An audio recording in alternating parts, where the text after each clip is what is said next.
すごい、本当に出てきた。あ、でもあれって。パンティ。Halo guys, selamat datang di Withan Channel. Jangan lupa subscribe, nyalakan lonceng notifikasinya dan like ya. Peringatan ya teman-teman, video ini mengandung spoiler. Oke gengs, hari ini admin ingin membahas kelanjutan anime dari Rakudai Kishi no Clevery Vol 4 Chapter 2. Oh iya, sebelum mulai, admin ingin memberitahu teman-teman agar menonton video pembahasan sebelumnya, supaya bisa paham dengan kelanjutan dari alur cerita ini. Oke, langsung aja kita bahas untuk bagian 1 dari Vol 4 Chapter 2 ini. Jadi di awal chapter ini menceritakan tentang kenangan masa lalu Alice beserta Yuri dan teman-temannya yang sangat miskin dan mereka semua yatim piatu. Dan mereka semua tinggal di negara bersalju yaitu negara Eurasia. Alice dan Yuri adalah pimpinan sebuah geng yang beranggotakan anak-anak kecil yang yatim piatu. Dan di kotanya, Alice dan Yuri melindungi anak-anak di sana dengan melakukan pekerjaan kotor seperti mencuri dan lain-lain. Mereka disuruh oleh kelompok mafia karena mereka merupakan seorang blazer dan tentunya akan mudah untuk mengerjakan pekerjaan kotor bagi seorang blazer walaupun mereka masih anak-anak. Lalu di suatu saat mereka mulai untuk tidak melakukan pekerjaan kotor lagi karena mereka sudah bosan dan ingin menggunakan kekuatan mereka untuk sesuatu yang lebih baik dan ingin melindungi kelompok mereka. Akan tetapi, sebuah masalah muncul bagi kelompok mereka, karena di negara Eurasia akan diadakan sebuah olimpiade yang akan dihadiri oleh masyarakat seluruh dunia. Oleh sebab itu, pemerintah di sana mulai untuk melakukan pembangunan dan pembersihan kota untuk menyambut olimpiade tersebut. Akibatnya berdampak kepada kelompok Alice dan kawan-kawan, karena mereka terancam akan diusir oleh pemerintah, karena keberadaan anak jalanan seperti mereka merupakan hal yang memalukan bagi masyarakat kota tersebut, apalagi jika terlihat oleh masyarakat internasional. Lalu, Yuri dan Alice pun berencana untuk meninggalkan kota tempat mereka lahir tersebut dan menuju ke timur ketika musim telah sedikit menghangat. Akan tetapi, mimpi kecil mereka berdua yang ingin hidup damai itu tidak akan pernah terwujud karena akan ada tragedi yang merenggut kebahagiaan itu dari mereka. Oke, selanjutnya bagian 2. Kemudian Scan berpindah ke camp pelatihan pada saat ini. Kagami di kamarnya sedang mengerjakan dokumen-dokumen tentang camp pelatihan beserta data-data yang dia kumpulkan dari para jurnalis sekolah lain untuk sebuah berita di koran nantinya. Akan tetapi, Kagami mulai memikirkan tentang Amane Shinomiya yang tempo hari ditanyakan oleh Iki kepadanya. Kagami yang juga penasaran pun mulai mencari-cari tentang siapa sebenarnya Amane Shinomiya.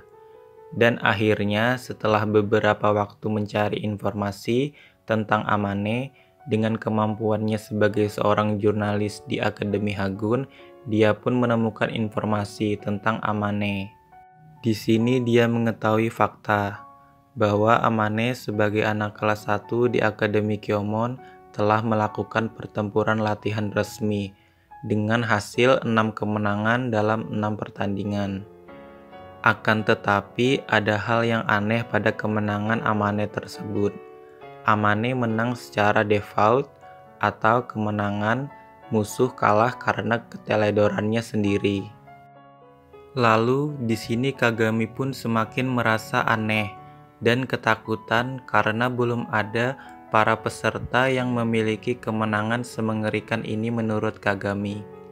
Lalu di sini Kagami pun mulai menyadari bahwa dia sedang dalam proses menemukan sesuatu yang menakutkan. Akan tetapi Kagami tidak bisa mengabaikannya dan terus mencari informasi sebagai seorang jurnalis yang handal yang haus tentang informasi.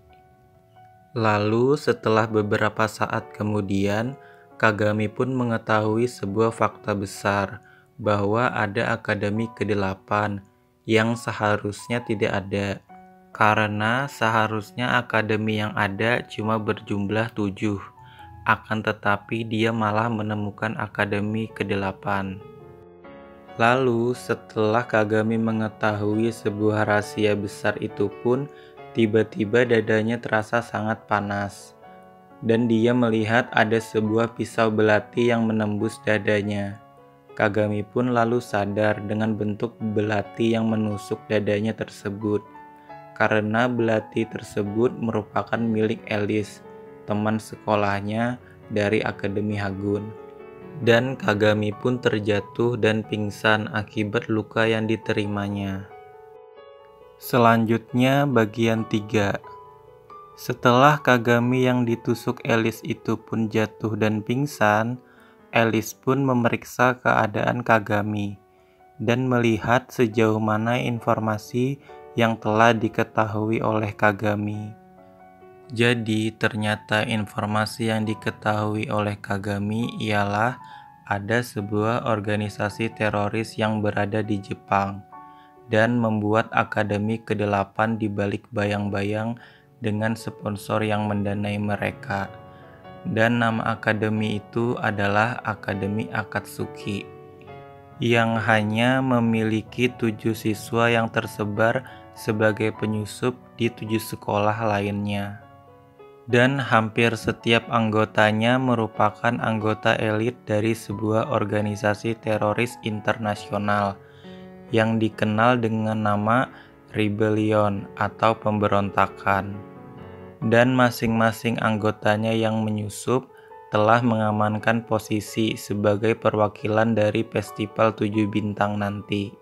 Dan Akademi Akatsuki sendiri pun hanya memiliki satu tujuan, yaitu menghancurkan festival 7 bintang yang akan segera diadakan nanti. Dan karena Kagami telah mengetahui informasi itu pun, akibatnya Kagami disingkirkan oleh Alice, yang merupakan anggota dari mereka. Lalu ketika Alice masih memeriksa dokumen Kagami itu, tiba-tiba Alice ditelepon oleh seseorang, yang ternyata adalah Reisen Higara. Reisen merupakan rekan penyusup dari Akademi Akatsuki juga, sama seperti Alice. Setelah sedikit basa-basi, Alice pun memberikan informasi jika ada seorang siswa yang mengetahui tentang mereka dari Akademi Hagun, yaitu Kagami dari klub koran. Alice pun memberitahu Reisen bahwa di dokumen terakhir Kagami menyebutkan ada 7 siswa, yaitu Akademi Donru Yui Tatara, Akademi Kyomon Amane Shinomiya, Akademi Rokuzon Sarah Blood Lily, Akademi Bungyoku Reisen Higara, Akademi Rentei Rina Kazamatsuri, Akademi Bukyoku Ouma Kurogane, dan yang terakhir Akademi Hagun Nagi Arisun. Di sini ternyata Alice tidak mengetahui siapa rekan-rekan penyusup yang lainnya selain Reisen dan Auma. Oleh sebab itu Alice bertanya pada Reisen apakah semua nama yang tertulis itu benar.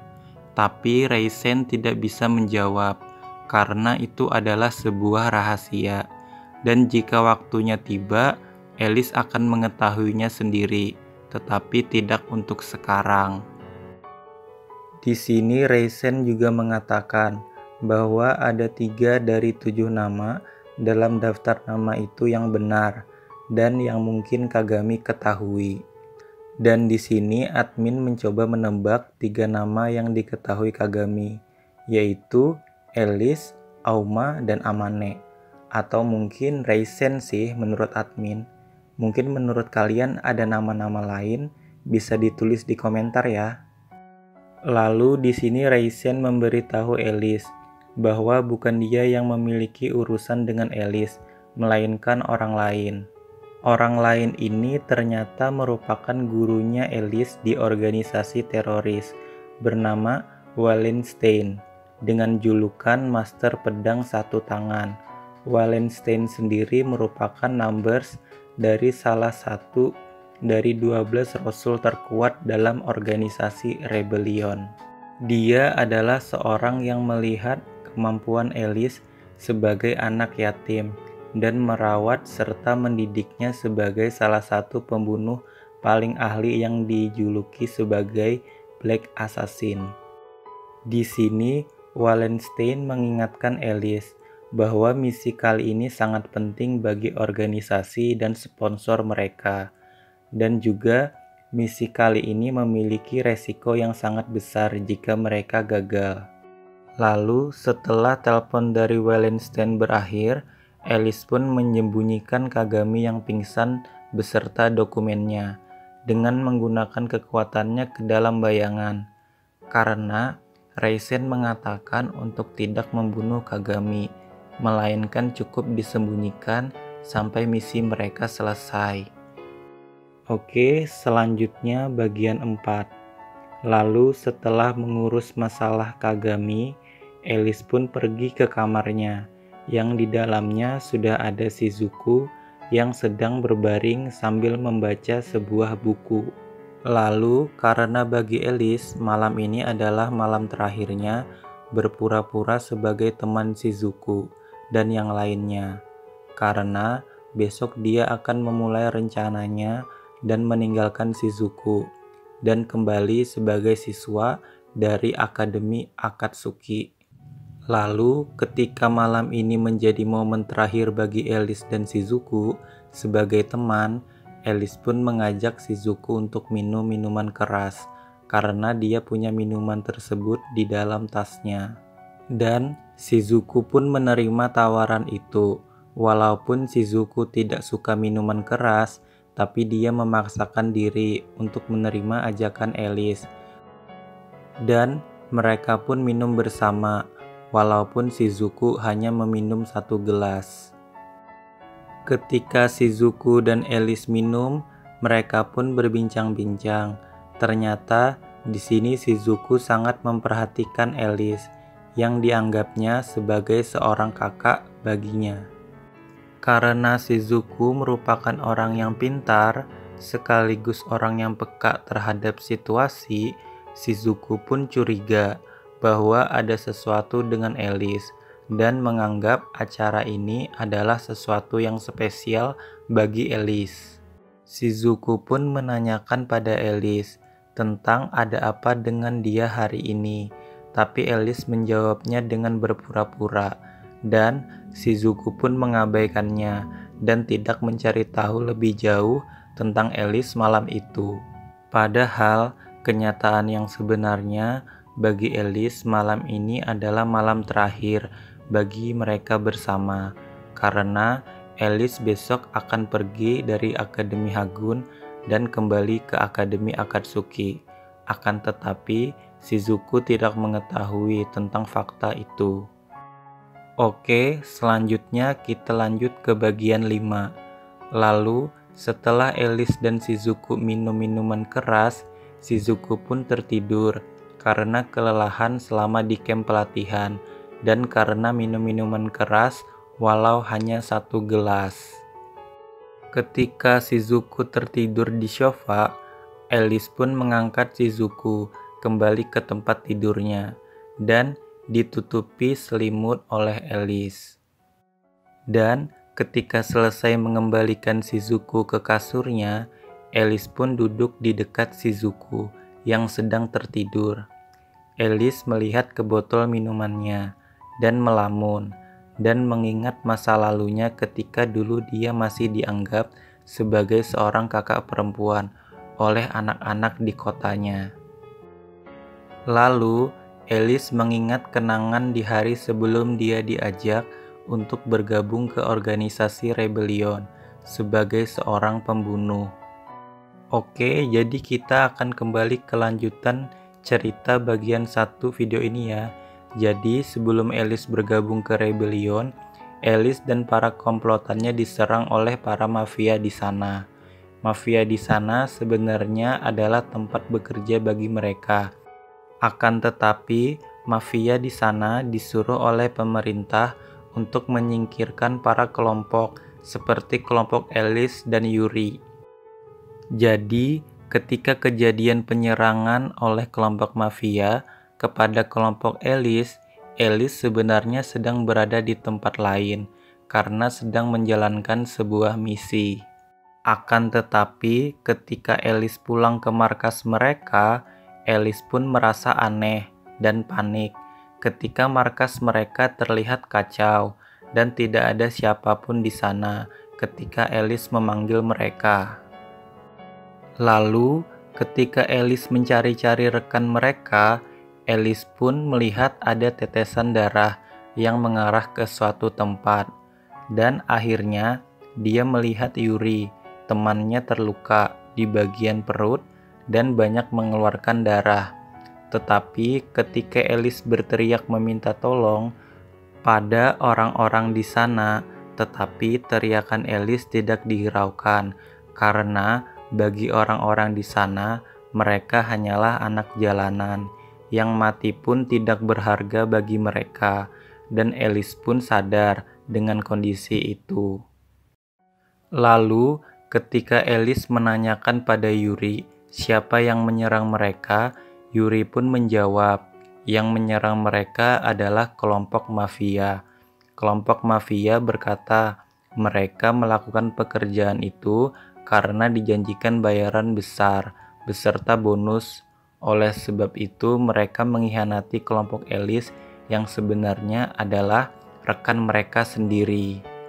Dan akhirnya, Yuri pun meninggal, dan datang beberapa orang mafia yang ingin menangkap Alice untuk dijual.